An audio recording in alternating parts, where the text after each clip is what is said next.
আনুষ্ঠানিকভাবে রাজনৈতিক দল গঠনের কথা জানালো ছাত্ররা। চলতি মাসেই আত্মপ্রকাশ ঘটবে নতুন দলের। বুধবার রাজধানীর বাংলা মোটরে বৈষম্য বিরোধী ছাত্র আন্দোলন ও জাতীয় নাগরিক কমিটির যৌথ সংবাদ সম্মেলনে এই তথ্য জানানো হয়। দলের নাম, এর লক্ষ্য ও প্রতীক নিয়ে নাগরিকদের মতামত চেয়েছে তারা।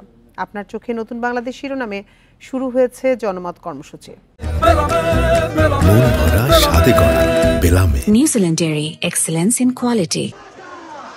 গত বছরের ৫ আগস্ট ছাত্র জনতার অভ্যুত্থানে পতন হয় হাসিনা সরকারের। অভ্যুত্থানে নেতৃত্ব দেয় শিক্ষার্থীদের প্ল্যাটফর্ম বৈষম্য বিরোধী ছাত্র আন্দোলন। অন্যদিকে অভ্যুত্থানের শক্তিকে ধারণ করে দেশ পুনর্গঠনে গত সেপ্টেম্বরে যাত্রা শুরু করে জাতীয় নাগরিক কমিটি। বেশ কিছুদিন ধরে ছাত্রদের রাজনৈতিক দল নিয়ে চলছে আলোচনা। সংবাদ সম্মেলনে জাতীয় নাগরিক কমিটি ও বৈষম্য বিরোধী ছাত্র আন্দোলন জানায়, মানুষ তাদের কাছে কি চায় তা জানতেই এই জনমত জরিপ কর্মসূচি। এই জরিপের মাধ্যমে তারা সরাসরি ১ লাখ মানুষের কাছে পৌঁছাবে। দলের নাম, মার্কা ঠিক করা হবে প্রশ্নোত্তরের মাধ্যমে। ফেব্রুয়ারিতেই ছাত্রদের নেতৃত্বে যে দলটি হবে, বৈষম্য বিরোধী ছাত্র আন্দোলন এবং জাতীয় নাগরিক কমিটির উদ্যোগে, এই দলটি হলো আপনার এই মাসের মধ্যেই আসবে। আমরা যে প্রক্রিয়াতে এগোচ্ছি সেখানে আসলে উপদেষ্টা থেকে দলে অংশগ্রহণের সুযোগ থাকবে না।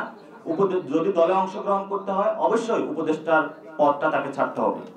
সংবাদ সম্মেলনে জানানো হয়, ২৪-এর পর মানুষের ভেতরে যে প্রত্যাশা সৃষ্টি হয়েছে সেটিকে ধারণ করে ফ্যাসিবাদ বিরোধীদের সঙ্গে নিয়ে রাজনৈতিক দল গঠনের উদ্যোগ নেওয়া হয়েছে।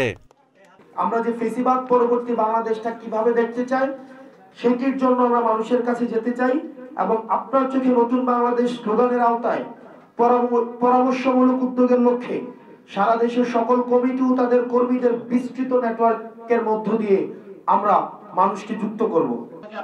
সংবাদ সম্মেলনে বলা হয়, আগের রাজনৈতিক দলগুলোর মতো কোনো আদর্শ চাপিয়ে দেয়া হবে না। জনগণের মতামতে হবে দলের আদর্শ।